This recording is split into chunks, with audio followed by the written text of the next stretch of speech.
Hello everyone, Cameroni here with a day 2 update. I've got some good news and some bad news.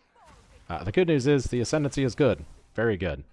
You have so many choices on how you want to play, and this somehow coincides with all the experimenting that I've been doing in POE1 before this league start, with scaling minion damage to boost my spells. The bad news is this leads to a lot of decision paralysis, because there's so many different ways that you can build this Ascendancy. And until we get a lot more data from everyone playing it and all of the testing, I've done some, but I can only do so much. So we don't know the best way to go with this Ascendancy, but we have a lot of options, both good news and bad news. Anyway, I made some changes to my passive tree. You have two options, really, for the cold version of this build. I'm sure you have more than two, but I've narrowed it down to two, at least. Option 1. You scale spells and use the Djinn for utility. Basically, you'll use the far right one for critical weakness on bosses and blast them with spells. You can do Infused Ice Nova, you can do Cast on Freeze Comet, you can do Cast on Crit. You can do whatever you want. And you'll get some great tank options with the Cold Boy in the instant start of ES regen and faster recharge rate. It's like a second Convalescence. The only difference being, or only differences I should say, is that it has a shorter cooldown and your ES recharge can be stopped if you take damage during it. But it's still really good. You can alternatively go the Armor ES route and take both Fourth Teaching and Sacred Rituals. If you're going the Spellcaster route, I highly recommend Instruments of Power. And if you're going the Trigger Skills route, then Baryonic Leylines could also be good if you get some good Time Loss Jewels. But I'm not at a point where I'm able to test all of that yet. This has less DPS than Stormweaver and probably Chronomancer, but it has better tankiness, at least, than Stormweaver, and better recovery options. And having a staff and focus together is sick. I'm sure there's some good combos to be had there as well with some uniques. This is the option that I was mostly going up until I'm halfway through the second interlude of the campaign. More on that later. I did just make a bunch of changes to try the other route, option 2, where you scale minion damage, minion crit, damage with command skills, and minion spell levels. This has many upsides. You get more spirit for more auras. I put elemental weakness as an aura, one less button to press. You can run some minions with it since you're scaling their damage a lot. I haven't tested any yet, but I'm thinking Ravenous Swarm could be good. Spectres would also be a good choice. And you can use some offerings too, but like I said, all of that is untested for me. We're not really scaling minion tankiness or minion life. So if we do go other minions, they might just instantly die. I'm not sure. I haven't played a minion build in PoE2 yet. You also get Discipline or Malice, whichever you prefer on a Scepter. I'm doing Discipline because I want to be tankier, and we don't really need Malice since we're going to get critical weakness from our Djinn anyway. The damage is quite immense with this route, with Nivir's Fracturing. That's another upside. My tooltip DPS is like 25k, and I'm only halfway through the interludes. And I also have not been scaling a ton yet. You could potentially use the unique hammer, whose name has just escaped me, that makes increases to minion damage also affect you. But I feel like that's going to be pretty bad. We'll see. That's one of the things that I'm going to test later on.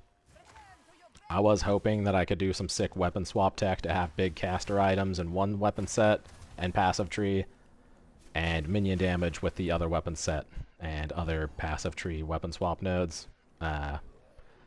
You cannot swap between them automatically though, so you'd have to manually swap, which would be yet another button to press, which is pretty bad. I'm trying to cut down on the number of buttons in this build. So instead, I'm doing the opposite of option 1, and I'm getting tons of curse effect, exposure effect, and using spells to debuff enemies. So I'm using my spells and casting for utility, and the Djinn for damage. So I try to get enough freeze buildup and ailments to at least contribute to freezing enemies, so we can keep up the cold infusions with Snap. I also generate some with Frostbomb.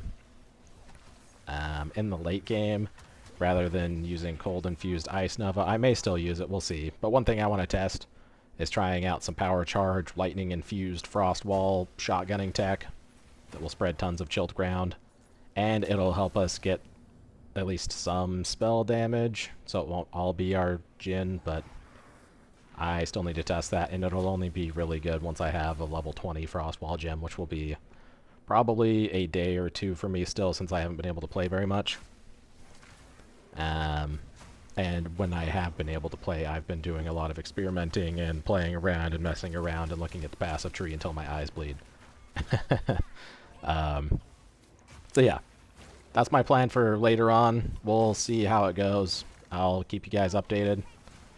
And now here is the passive tree, since POB isn't updated yet. I start down here. Eventually I'm going to swap to the energy shield nodes, but for now this is good. Once I start dying or need to not die in maps, I'll swap this way. You can see these orange lines. This is weapon set 1. The green lines are weapon set 2. Or these golden lines are both. I just went, because weapon set 2, that's where I have Frost Bomb casting. Everything else is cast with weapon set 1. But Frost Bomb is where I'm getting my exposure, so I'm getting exposure effect here and here.